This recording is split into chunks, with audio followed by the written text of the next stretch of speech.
रंगराज गुरु महाराज गुरु सिरताज गुरु पहारी जी। रंगराज गुरु महाराज गुरु सिरताज गुरु पहारी जी। कितना दुखियन के दिहनी वो बारी जी। कितना दुखियन के दिहनी वो बारी जी। रंगराज गुरु महाराज गुरु सिरताज गुरु पहारी जी। रंगराज गुरु महाराज गुरु सिरताज गुरु पहारी जी। रंगराज गुरु महाराज गुरु सिरताज गुरु पहारी जी।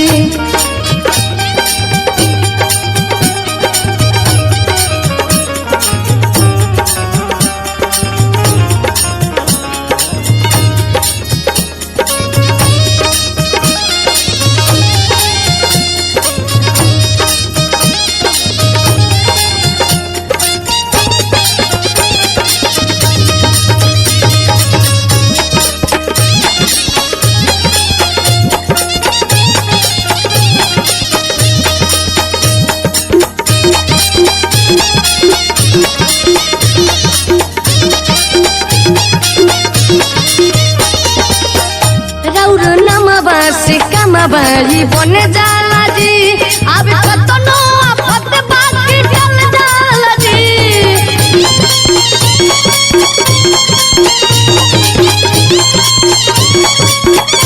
रौर नमबा से कमबाई बन जाला जी। अब कतनो आफत बाकी टल जाला जी।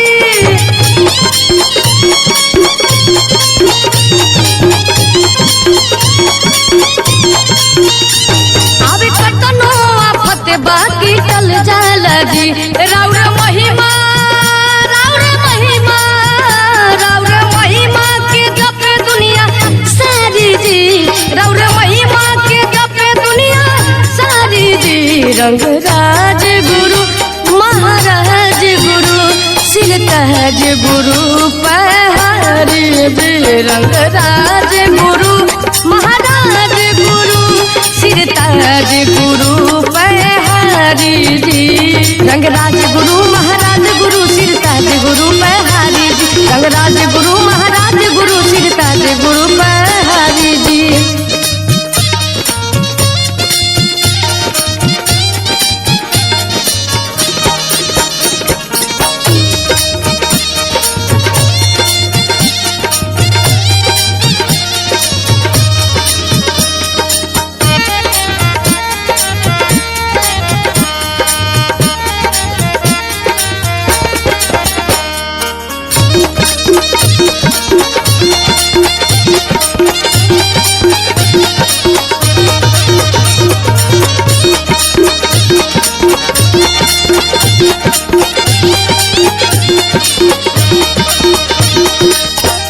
तीनों लोकबा के रउवे विधाता होई। सब भगतन के रउवे दाता होई।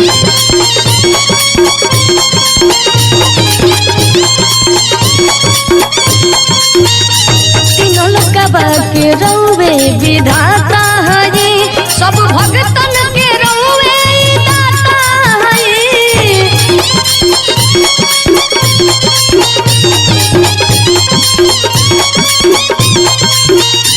सब भगतन के रउवे दाता होई। गुंजे रउरे नाम के जय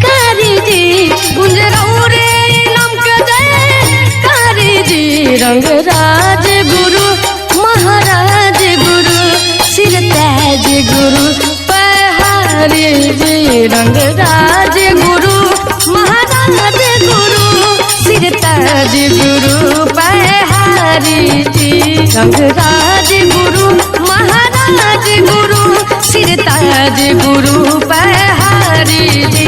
रंगराज गुरु महाराज गुरु सिरताज गुरु पहारी जी। रंगराज गुरु महाराज गुरु सिरताज गुरु पहारी जी।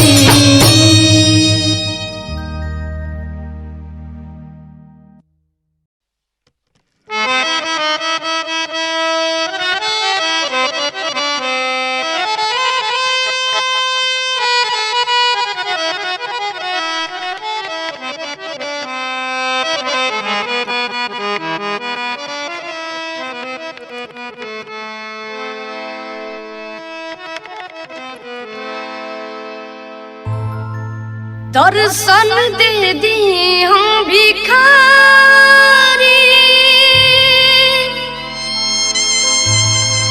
दर्शन दे दी हम भिखारी।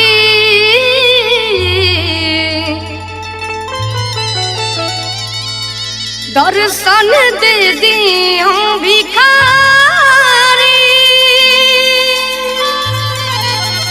दर्शन दे हम भिखारी। गुरु पहारी सुन बिनती हमारी, गुरु पहारी सुनी बिनती हमारी। दर्शन दे दे हम भिखारी, दर्शन दे दे हम भिखारी। दर्शन दे दे हम भिखारी, दर्शन दे दे हम भिखारी। गुरु पहारी सुनी बिनती हमारी, गुरु पहारी सुनी बिनती हमारी। गुरुजी गुरुजी गुरुजी सुनी गुरु पहारी जी, सुनी गुरु पहारी जी, सुनी गुरु पहारी जी, सुनी गुरु पहारी जी।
भगतन के तू ही सहारा,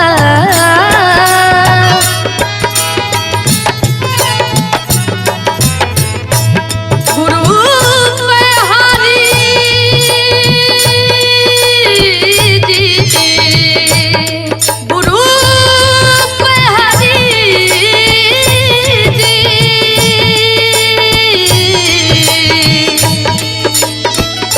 चारों युग में प्रकाश तुम्हारा, हम भगतन के तू ही सहारा।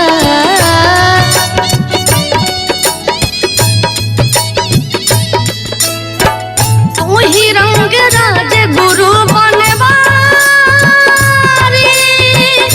तू ही रंग राज गुरु बनवारी। तू ही रंग राज गुरु बनवारी, तू ही रंग राज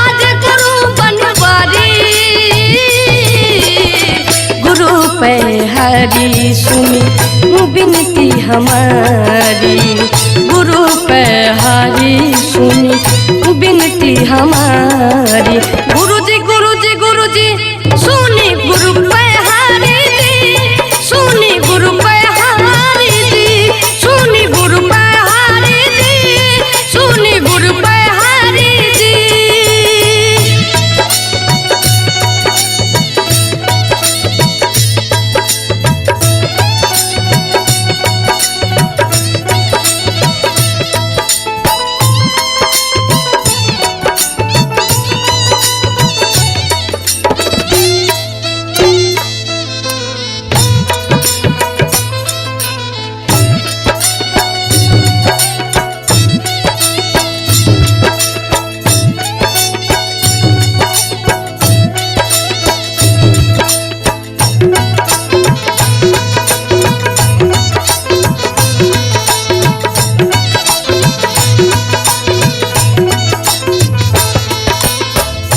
आसे लगा कर आए हैं दर पे, हाथ रख दी हमारा सर पे।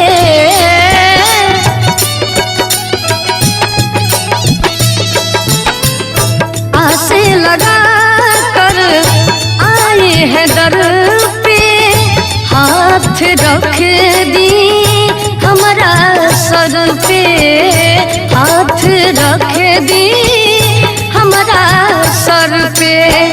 अखिलेश मुकेश ही पुजारी, अखिलेश मुकेश ही पुजारी,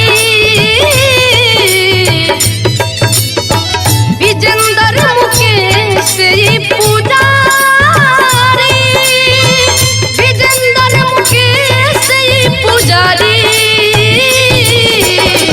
गुरु पे हरी सुनो विनती हमारी, गुरु पे हरी सुनी विनती हमारी। गुरुजी गुरुजी गुरुजी सुनी गुरु पे हरी दी, सुनी गुरु पे हरी दी, सुनी गुरु पे हरी दी, सुनी गुरु पे हरी दी। दर्शन दे दी हूँ भिखारी, दर्शन दे दी हम भिखारी, दर्शन दे दी हम भिखारी, दर्शन दे दी हम भिखारी। गुरु पे हरी सुनी विनती हमारी, गुरु पे हरी सुनी विनती हमारी, गुरु पे हरी सुनी विनती हमारी, गुरु पे हरी सुनी विनती हमारी।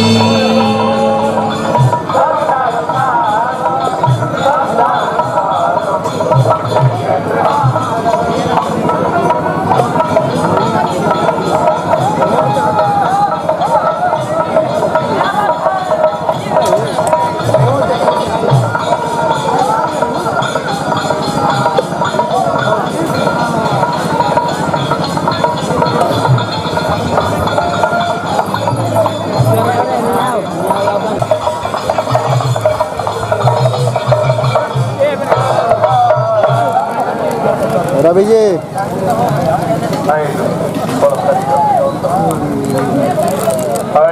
ठीक है।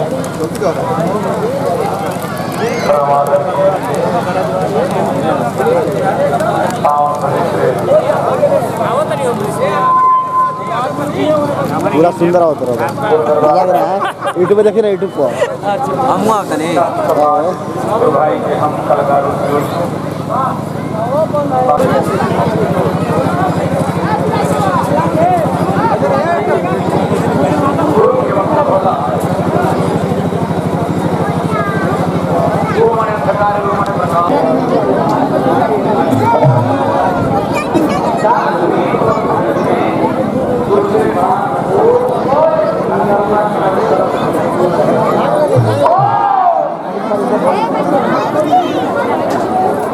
हड्डी आता हड्डी जाए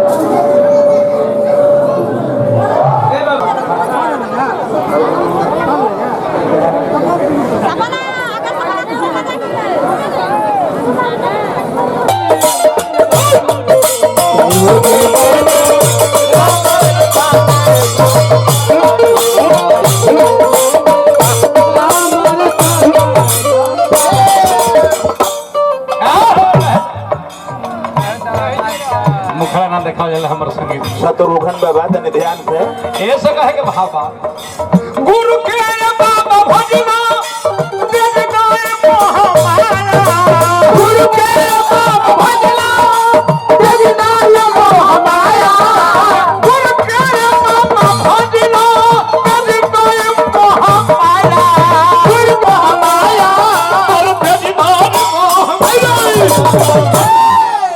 देखिए गुरु के सिवाय दुनिया में कोई किसी का नहीं है। एगो लड़का आ गुरु जी ओकरा के रोज कथा सुनावस। हाँ आया था आधा कथवा कहस न तो कर माई बोलावे। हाँ चिकधरा रे आओ रे बेटा दूध सरिया तेरा तब पिए खातिर तो लेके वो दूर के चल जाए। हाँ गुरु जी के बड़ा मन में दुख होख है। अरे आधा कथा कहते हैं तो चला चला जाता है। हाँ दूसरा दिन आए लगता है गुरु जी कहते कि चला हम तुमको कथा नहीं सुनाएंगे। पहले कहे गुरु जी तो आधा कथा कहते हैं तो तू चला जाता है, बहुत हमको दिल में दुख होता है। कहले गुरु जी हम माई के इकलौता बेटा हैं, हम ना खाइले तो मैया हमर खइबे न करे ना, हम ना कुछ करीले स्त्री हमर बाट देखत रहली मेहरारू बड़ी हमरा के माने ली। कहे कि दुनिया में कोई किसी का नहीं है बेटा। कहे कि ना गुरुजी हम ना मानब, हमर माई हमरा खइला बिना उ खइबे न करे। गुरुजी कहले कि देख तरह के एगो आज मंत्र हम देता नहीं। आ जाइबे तू पेट में दर्द लेके पड़ जाइबे। आ सब तोरा बात सुनाई कि के का बोला था। सही गुरुजी के कृपा भई लेगवा गई घरे तो बाप हो बाप कह के गिर गइल। यहाँ दिखाओ वहाँ दिखाओ वहाँ झरवाओ पीएमसीएच से रिटायर कराओ, कहीं लड़का के ठीक नहीं खे हुकत। लास्ट में लोग कहले के हो अब तो जौन होखे वाला रहे तो होइए नु गई। हाँ ई गुरुजी भी चलवा कथा सुनत रहल हो। कम से कम गुरुजी से एक बार कल दिखा दे लेके बा के जौन होखे वाला तब लास्ट में का कोई जाई, भगवान के ही कृपा रहे। अब गुरुजी के बुलावल गइल तो गुरुजी जाके नमाजवा धइले लेके बा के आ लइका सब सुनता कि का होता दुनिया में। हाँ के का बोलता लइका नमक के नमाजवा धइले तो गुरुजी कहते लइका के आयु समाप्त हो चुका, लेकिन एगो हम मंत्र पढ़ते हैं गिलास में पानी पढ़ के निकलले गुरुजी कहले कि जे ही पानी पिएगा वो फौरन मर जाएगा और लइका उठ के जी जाएगा बैठ जाएगा। अब मेहरुआ कहत रहे कि राजावा हो गरीबा बा। हाँ तो मेहरुआ कहल कि तहर पति देव बारे तू पनिया पी लेते मर जेबे जी जाई। हाँ कहत रहे कि ना है गुरुजी कि हम ना पियाबो गुरुजी। कहे रे तो हम तो अभी जाने बानी दोसर भातारे कहले भो गुरु। आई न देखो मैया के कहल के छतार इकलौता बेटा बड़े ते पी जा तू पी जा। मैयो कहते कि हम हूं न पियाबे गुरुजी। काहे रे तो हमनी तो दोनों बेका जवाने बानी दोसर लइके जन्माले हो गुरु। गुरुजी कहले कि तब हम पी जाई तो हाँ ये बाबा रहुआ पी जाई तो साले साले भोज करब हो गुरु। लइका तखनिए सूट के बैराग ले लस। वाकई में दुनिया में कोई किसी का नहीं बाबू।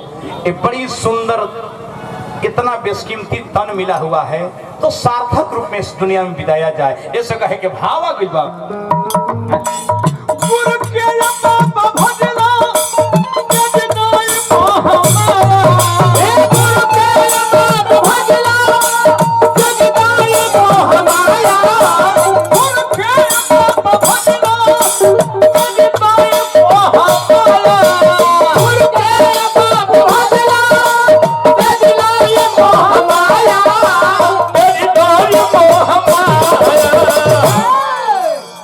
कहियो न कष्ट होई, अरे कहियो न कष्ट होई, अरे हरियर चमनी रही कहियो न कष्ट होई, हरियर चमन रही कहियो न कष्ट होई, हरियर चमन रही कहियो न कष्ट होई, हरियर चमन रही गुरु के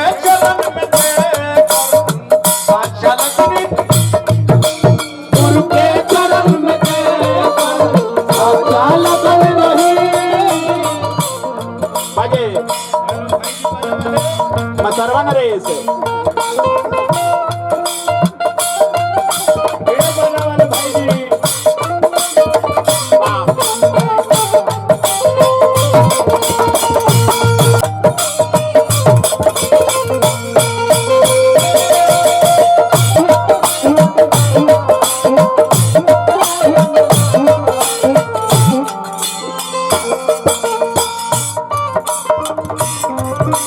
गुरु के चरण में जय करूं साचा लगनी रही गुरु के चरण में जय करूं साचा लगन रही गुरु के चरण में जय करूं साचा लगनी रही गुरु के चरण में जय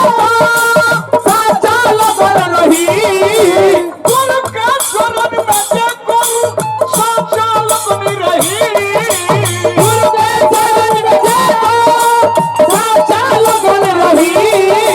साचा लगनी रही अरे जग जाल ना सतारी जग जाल ना सतारी और चोला मगन रही जग जाल ना सतारी चोला मगन रही जग जाल ना सतारी चोला मगन रही जग जाल ना सतारी चोला मगन रही। एगो कवि कहले कि पत्थर पूजला से अगर भगवान मिल जाते तो पहाड़ पूजला पुनकर बाबूजी भेटा जी कहीं कुछ नहीं है, विडंबना से बचे। और गुरु ऐसा दरबार आपको दुनिया में आप कि महाराज जी के दरबार ऐसे दुनिया में कोई आश्रम कोई दरबार आपको नहीं मिलेगा। हम लोग हर जगह घूमते हैं। एगो कवि कहले बड़ा सुंदर भाव लिखले है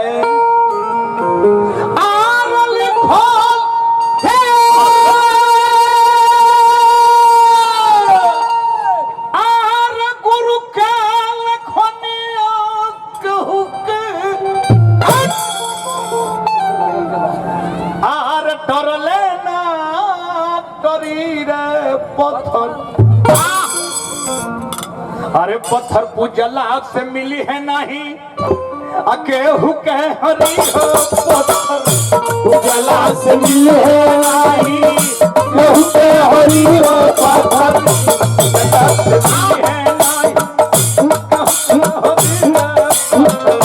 पूजला से मिली है नहीं केहू के हरी हो। पहिला पूजा करे के बाकी कर पहिला पूजन कर अपन माता के पहिला पूजन अपन माता जो आपको जन्म दिया जो इस दुनिया में लाया उस माता पिता के पूजा करे।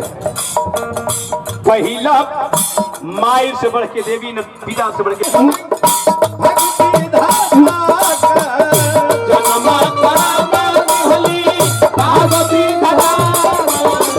हाय रे माँ माई के ऋण अगर लड़का चाहे कि हम पूरा कर दे तो नहीं पूरा हो सकता है। माई की ममता ऐसा सागर के भी ममता नहीं पूरा कर सकता है। माई को ममता होता है बेटा के प्रति काहे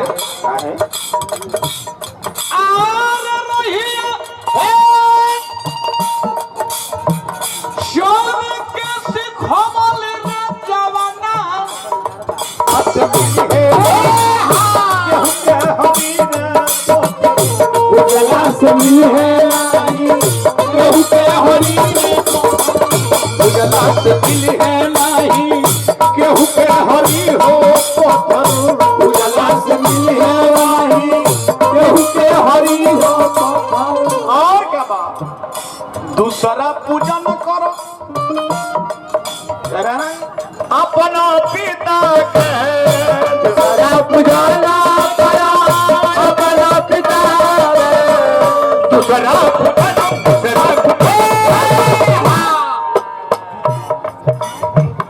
दूसरा पूजा न करो अपना पिता के पूजा अपना पिता जन्म कर्म दिहले भाग विधाता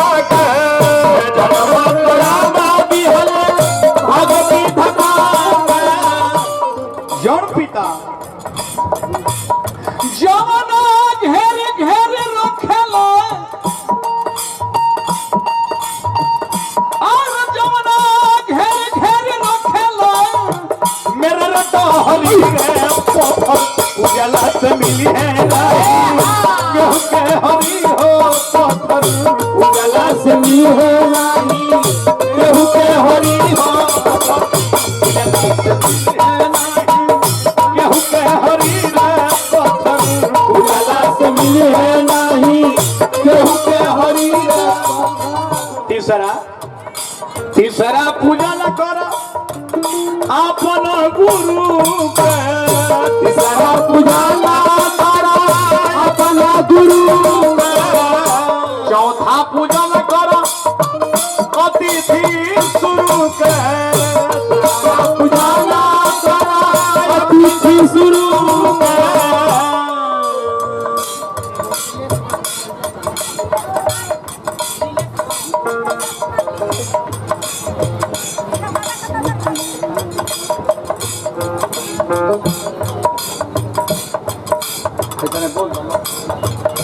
हेलो नीलेश कुमार धनाव जहाँ कहीं हो खो भाई आज ही हरी हो उजाला से मिली है नाही केहू के हरी हो उजाला से मिली है नाही केहू के हरी रे उजाला से मिली है नाही केहू के हरी हो उजाला से मिली है नाही केहू के हरी रे उजाला से मिली है नाही केहू के हरी रे गुरु के लखनिया केहू के आरे कर लेना करी रे पत्थर केहू के हरी। एक बार प्रेम से तेरे हाथ उठा के गुरु महाराज की तन जयकारी लगा दे। एक आध गो कथा हम आप लोग के पवित्र कथा सुनाएंगे और कथा से शिक्षा लिया जाला तो शिक्षा में लिया जाला कथा से कैसन शिक्षा मिली। सिम कृपा महाराज जी के बन रही हम कामना करो। आओ महाराज जी महावीर जी की रंगराज गुरु की महाराज गुरु की पिताज गुरु की संत समाज की पावन स्थान की। महाराज जी देखिए सब कोई क्या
एक राउंड आउट मार लियो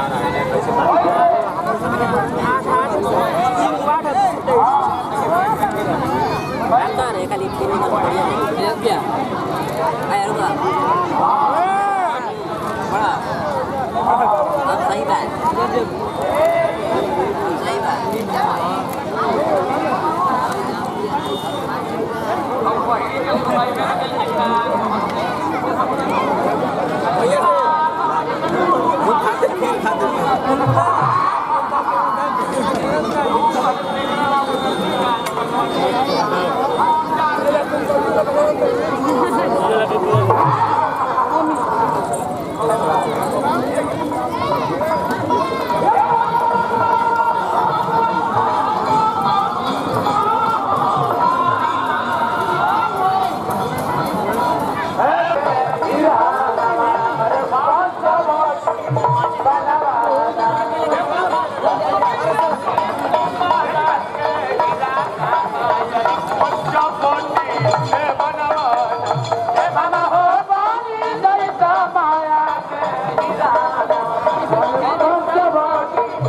खिलाओ खिलाओ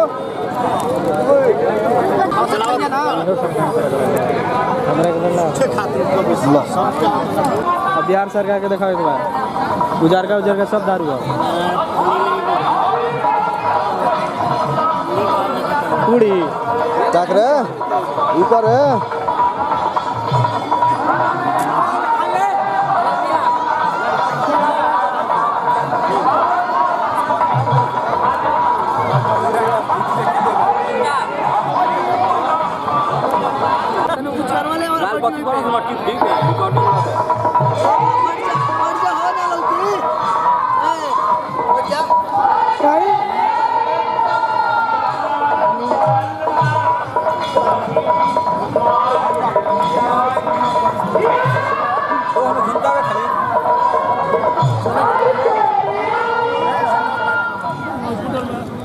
तुम करने का खाना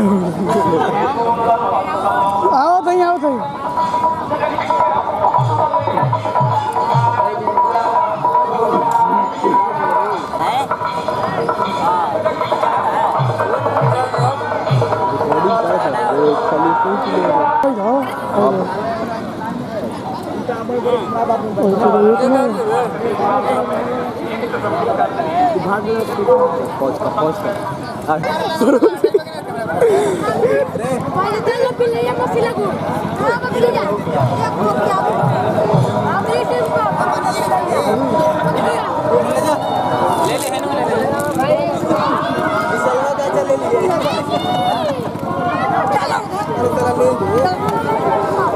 ले रहे 1.5 बोला था सब कट जो जितना है जितना की तक सब कटवा दे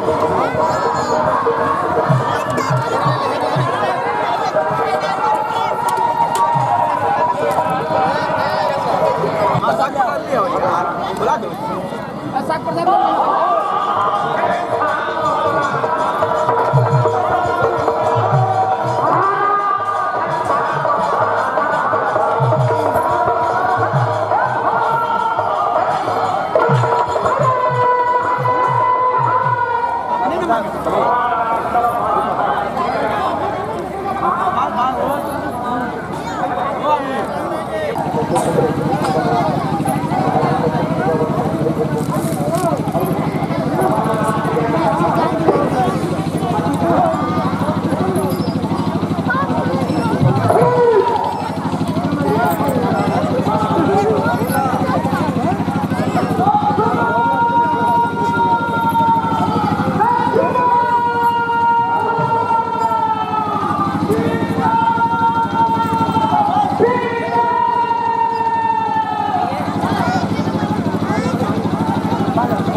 देख विशाल खिंचवा ले नहीं खिंचवा ले चल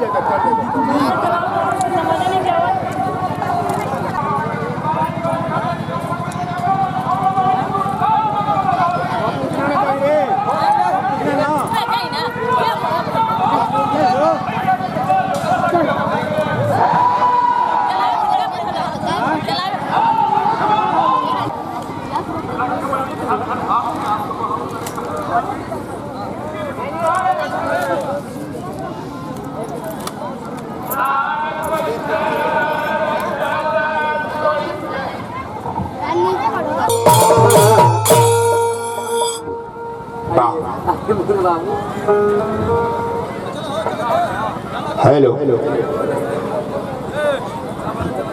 गुरु आश्रम में बड़ा सौभाग्य भई जे सर्वोत्तम कुटी धाम सबदला में हमने गाय नहीं जा मन प्रफुल्लित हो गई धन्य धन हमने का हो गई नहीं जा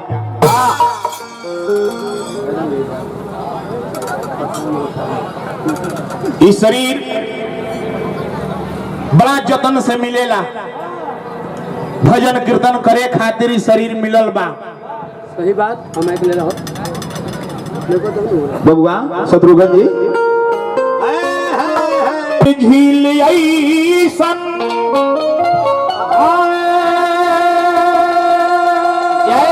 जय हो कतना स्वरूप रूप बढ़िया शरीर बा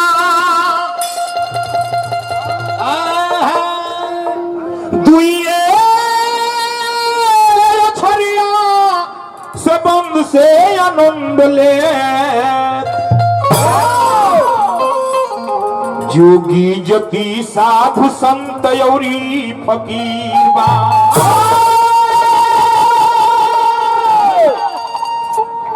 जलचर थलचरी गगनचरी विराजे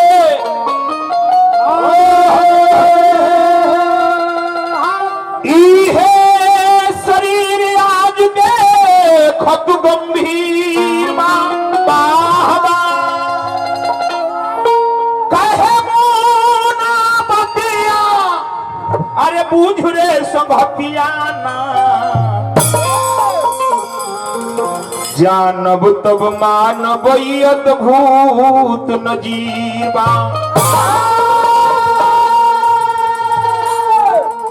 यह शरीर जलचर माने जलों में चलेला थलों में धरतियों पर चलेला अब आकाशों में चलेला। इस शरीर कभी लिखले बा कि 2 अक्षर से ही सब अंग में बनावल बा। आंख देखी 2 अक्षर से बा, नाक 2 अक्षर से, मुंह 2 अक्षर से, सिर गोड़ हाथ पेट पीठ खून नस सब 2 अक्षर के बनावल बा। वाह वाह मुन्ना बाबा कोरस हो रही बाबा एगो पूर्वी के भाव में लागल कहाँ पूर्वी के भाव में कभी कहता तो देहिया हर देहिया रे देहिया ई देहिया अरे देहिया रे देहिया अरे देहिया रे देहिया ई देहिया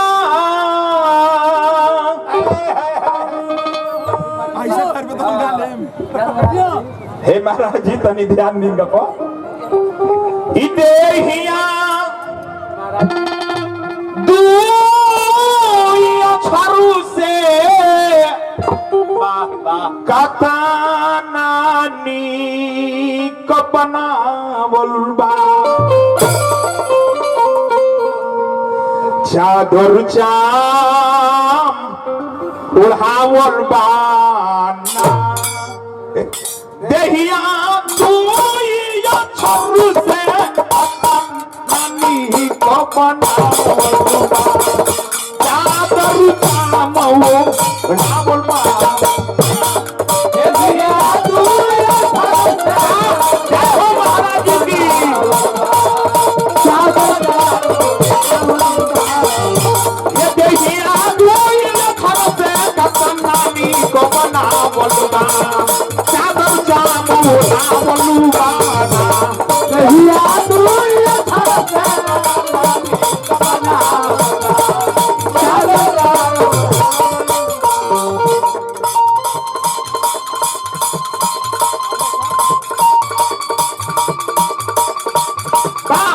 शत्रुघ्न बाबू दुइया अक्षर से शरीरिया हम देहिया अक्षर से नानी को बनावल बा चादर चाम ए हो साया माथ हो हो मत हो जौरी साथ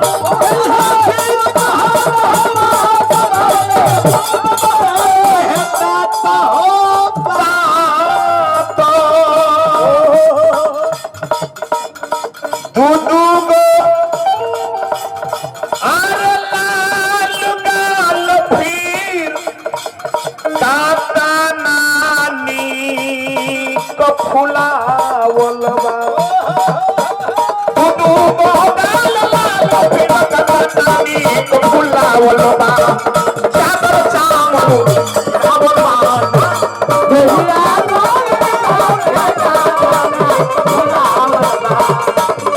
छरु से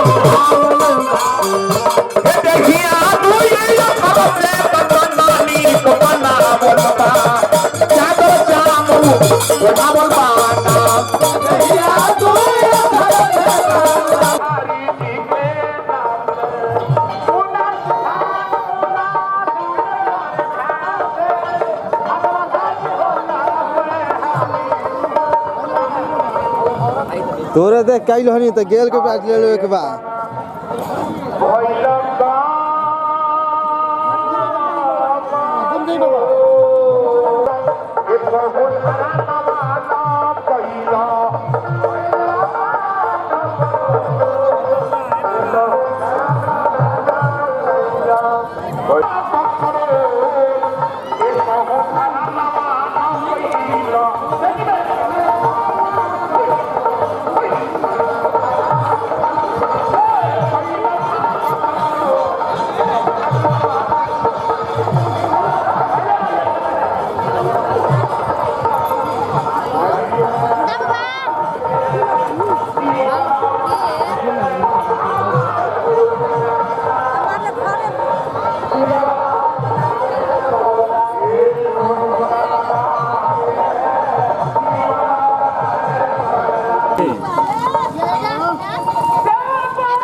सिद्धिया नावली धी के राजा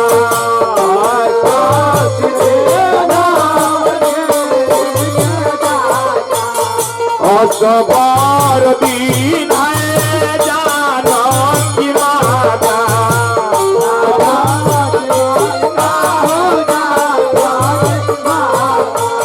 गाई को है मुना तूफान हो होली हो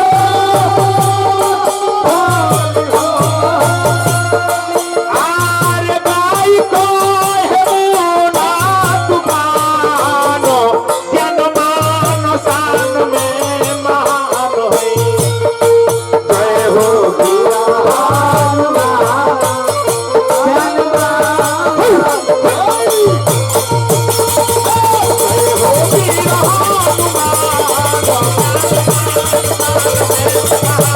जय हो वीरा हनुमान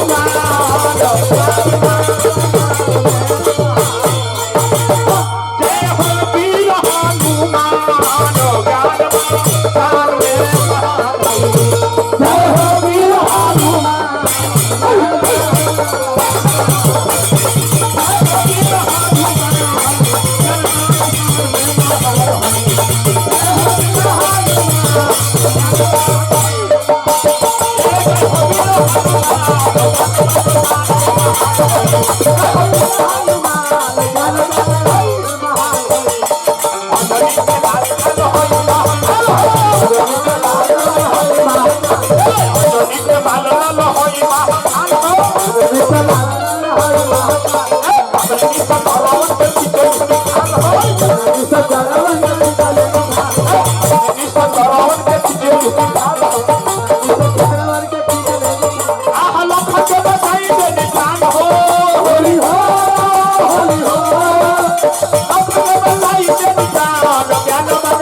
में महान जय हो वीर हनुमान जय हो वीर हनुमान